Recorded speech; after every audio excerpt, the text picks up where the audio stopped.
Friends, आज अपन important verbs पढ़ेंगे। ये जो इम्पोर्टेंट वर्ब्स हैं वो आपके एग्ज़ाम के लिए बहुत ज़्यादा इम्पोर्टेंट है। इन वर्ब्स के अंदर स्टूडेंट को कन्फ्यूज़न आती ही आती है और 100% इसमें कन्फ्यूज़न होती है। तो इस कन्फ्यूज़न को दूर करने के लिए अपन आज इन वर्ब्स को पढ़ेंगे। बहुत इम्पोर्टेंट वर्ब है ये। इनको अगर याद कर लिया, चाहे ट्रिक से याद करो, चाहे रट के याद करो, कैसे भी अगर याद कर लिया, इनको लर्न कर लिया, तो ये आपके लिए बहुत ही रामबाण साबित होने वाली है। तो सबसे पहले अपन वर्ब पढ़ेंगे। ये कन्फ्यूजन वर्ब है। सबसे पहले इनके वर्ब्स की 3 फॉर्म होती है, फर्स्ट फॉर्म, सेकंड फॉर्म और थर्ड फॉर्म। तो सबसे पहली वर्ब है लाई। देखो, आपको यहाँ पे लाई की 2 वर्ब दिख रही है। पहली वर्ब है लाई की झूठ बोलना। झूठ बोलने के अंदर इसकी फर्स्ट फॉर्म है लाई, सेकंड फॉर्म लाइड, थर्ड फॉर्म है लाइड। दूसरी वाली लाई है वो है लाई का मतलब होता है लेटना। इसकी सेकंड फॉर्म है ले, थर्ड फॉर्म है लेन। तो इन दोनों में ये ध्यान रखना है कि लाई का ऊपर वाले का मतलब झूठ बोलना है, जिसकी सेकंड फॉर्म लाइड, लाइड और थर्ड फॉर्म लाइड है। और जो दूसरी वाली लाई का मतलब लेटना है, उसकी सेकंड फॉर्म ले और थर्ड फॉर्म लेन है। आगे आप तीसरी नेक्स्ट वर्ब देखोगे वो है ले। ले का मतलब रखना भी होता है और अंडे देना भी होता है। इसकी सेकंड फॉर्म और थर्ड फॉर्म लेड और लेड है। तो इसमें आप ऊपर लाई मतलब लेटना, इसकी सेकंड फॉर्म ले है, वैसे इसकी फर्स्ट फॉर्म ले, लेड, लेड रखने वाले के लिए ले है। तो इन दोनों में आपको कन्फ्यूज़न होगी। तो इसको ध्यान रखना है कि यहाँ पे रखना या अंडे देने वाले के लिए ले का मतलब LAY है, और ऊपर वाले ले सेकंड फॉर्म है, इस लाइक ले का मतलब लेटा हुआ है। तो इस चीज़ का आपको ख़ास तौर पे ध्यान रखना है। नेक्स्ट वर्ब पढ़ेंगे अपन फाल। फाल का मतलब होता है गिरना। उसकी सेकंड फॉर्म होगी फैल, फालन। फाल, फैल, फालन। तो यहाँ फैल है, इसका आपको ध्यान रखना है। इसका ये सेकंड फॉर्म है। नेक्स्ट है अपन फैल। इस फैल का मतलब होता है गिराना। इसकी सेकंड फॉर्म है फैल, फैलेड, फैलेड।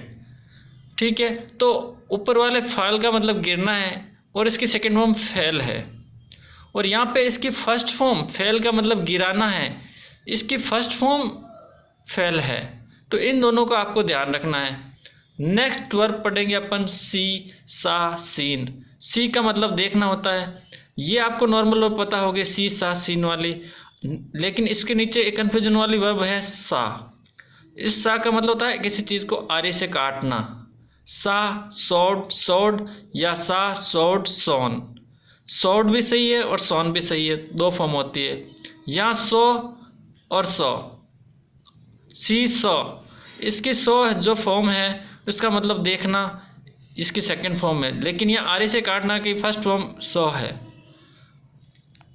तो इन दोनों का आपको ध्यान रखना है। नेक्स्ट वर्ब है हैंग। इसकी सेकंड फॉर्म है hang, hanged, hanged. Second form और थर्ड फॉर्म है हैंग, हैंग्ड, हैंग्ड। इस हैंग का मतलब है फांसी पर लटकाना। उसके नीचे वर्ब है हैंग, मतलब टांगना, कोई सी चीज़ को टांगना या लटकाना। इसके लिए होगा हैंग, हैंग, हैंग, हंग।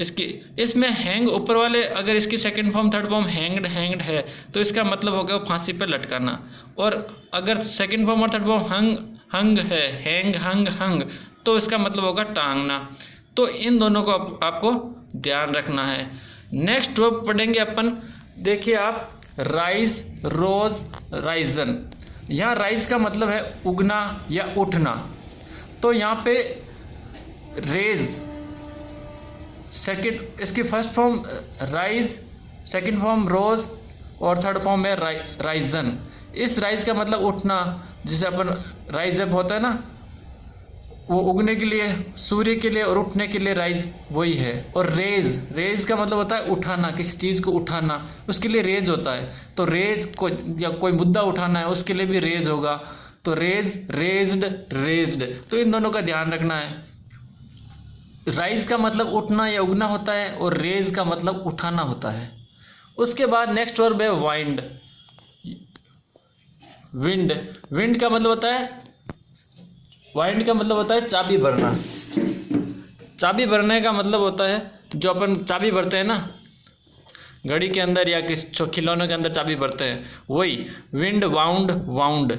लेकिन इससे देखो कंफ्यूजन में वर्ब है वाउंड। इस वाउंड का मतलब है घायल करना, वाउंड, वाउंडेड, वाउंडेड। तो यहाँ वाउंड और वाउंड का दोनों का ध्यान रखना है। यहाँ विंड की सेकेंड फॉर्म है वाउंड और यहाँ वाउंड की फर्स्ट फॉर्म है वाउंड। तो इनको वाउंड का मतलब घायल करना, इसका ध्यान रखना है। नेक्स्ट वर्ब है फ्लाई, फ्लू, फ्लॉन। यहाँ फ्लाई का मतलब उड़ना है, फ्लू और फ्लॉन यह नॉर्मल वर्ब है, आपको पता ही होगी। लेकिन यहाँ ध्यान रखना फ्लो, फ्लोड, फ्लोड। तो यहाँ फ्लॉन और फ्लोड ये जब आएगा तो कन्फ्यूजन होगा। तो यहाँ फ्लॉन तो पक्षी उड़ते हैं तो फ्लॉन, और कोई लिक्विड बह रहा है तो उसके लिए फ्लाउड यूज होगा, फ्लोड। नेक्स्ट वर्ब है बियर, बियर, बोर, बोर्न। यहाँ बियर का मतलब जन्म लेना, पैदा करना, इसके लिए बियर यूज हुआ है। तो इसकी थर्ड फॉर्म देखो आप, BORN, और नीचे वर्ब दे रखी है बियर, बोर, बोर्न, BORNE। पीछे N है, इसका मतलब ये बियर सहन करने के लिए है, NE है तो सहन करने के लिए, और सिर्फ N है तो पैदा करने के लिए है। नेक्स्ट वर्ब आपको लास्ट दिखेगी फ्ली, फ्लेड, फ्लेड।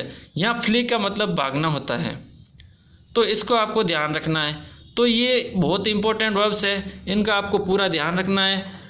देखिए आप इनको एक साथ वापस पूरा देख लीजिए, और जो भी अंडरलाइन कर रखी है उन वर्ड्स का आपको खास कर ध्यान रखना है।